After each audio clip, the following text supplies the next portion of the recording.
എൻ്റെ റിസൾട്ട് കാണാൻ ഞാനും വെയിറ്റിംഗ് ആണ്. താങ്ക് യു എപ്പിക്കോറിയ. വേനുണ്ടോ? സിജൻ ഓക്കെ അല്ലേ? തുടങ്ങിയാലോ? ഹായ്, ഇത് എൻ്റെ പേഷ്യൻറ്റ് സിജൻ, 24-year-old മെയിലാണ്. ഒരു സിഗ്നിഫിക്കൻ്റ് ആയിട്ടുള്ള ഹെയർ ലോസും തിന്നിങ് ഒക്കെ ഉള്ളൊരു കൺസേൺ ആയിട്ട് ഇതിനു മുന്നേ GFCയും PRP ഒക്കെ പല സെൻറ്റേഴ്സിന് ചെയ്തിട്ട് ഉദ്ദേശിച്ച ഒരു റിസൾട്ട് ഇല്ലാത്തതുകൊണ്ടാണ് ഇവിടെ വന്നത്. സോ ഞാൻ നോക്കുമ്പോൾ സ്കാൽപ്പിൽ സിഗ്നിഫിക്കൻ്റ് ആയിട്ടുള്ള തിന്നിങ്ങും ഹെയർ ലോസും ഉണ്ട്. സോ ഹെയർ ലോസിന് യൂഷ്വലി നമ്മുടെ ലൈഫ് സ്റ്റൈൽ, നമ്മുടെ ഉറക്കം, നമുക്ക് ഇതിന് ഡെഫിഷ്യൻസീസ് അല്ലെങ്കിൽ ഹോർമോണൽ ഇഷ്യൂസ് ഒക്കെയാണ്.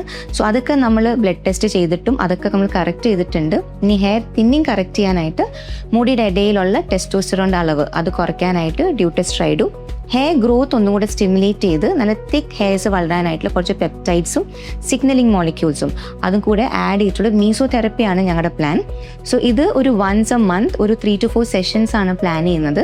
സോ നമ്മളൊരു GFC ആയിട്ട് കമ്പയർ ചെയ്യുമ്പം GFC ഒരു 6 to 8 സെഷൻസ് എടുക്കുമെങ്കിൽ യൂഷ്വലി ഈ ഒരു പ്രൊസീജിയർ ചെയ്യുമ്പോൾ 3 to 4 സെഷൻസിൽ തന്നെ നമുക്ക് റിസൾട്ട് കാണാറുണ്ട്.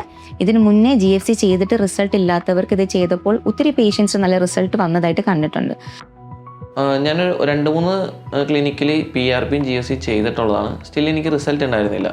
അങ്ങനെയാണ് ഞാൻ എപ്പിക്കോറിയത്തെ പറ്റി അറിയുന്നത്. സോ ഞാനിവിടെ കൺസൾട്ടേഷൻ ബുക്ക് ചെയ്തിട്ട് ഞാനിപ്പോൾ ഇതെൻ്റെ ഫസ്റ്റ് സെഷനാണ്. അപ്പോൾ മാം പറഞ്ഞത് ഒരു 3 സെഷൻ നമുക്ക് എടുത്താലേ നമുക്ക് വിസിബിളായിട്ടുള്ള റിസൾട്ട് കാണാൻ പറ്റുമെന്നാണ്. ഇപ്പോൾ ഫസ്റ്റ് സെഷൻ്റെ പ്രൊസീജിയർ കഴിഞ്ഞിട്ടുള്ളൂ. എപ്പിക്കോറിയത്തിലെ ഡോക്ടർ ഗോപികയും പിന്നെ സ്റ്റാഫ് മെമ്പേഴ്സും വളരെ നന്നായിട്ട് കംഫർട്ട് ചെയ്തിട്ടുണ്ടായിരുന്നു. ലൈക്ക് ഇപ്പോൾ ഇടയ്ക്കിടയ്ക്ക് പെയിൻ ഉണ്ടോ എന്നൊക്കെ ചോദിക്കുന്നുണ്ടായിരുന്നു. സോ 3 മാസം കഴിഞ്ഞിട്ടുള്ള എൻ്റെ റിസൾട്ട് കാണാൻ ഞാനും വെയിറ്റിംഗ് ആണ്. Thank you എപ്പിക്കോറിയ.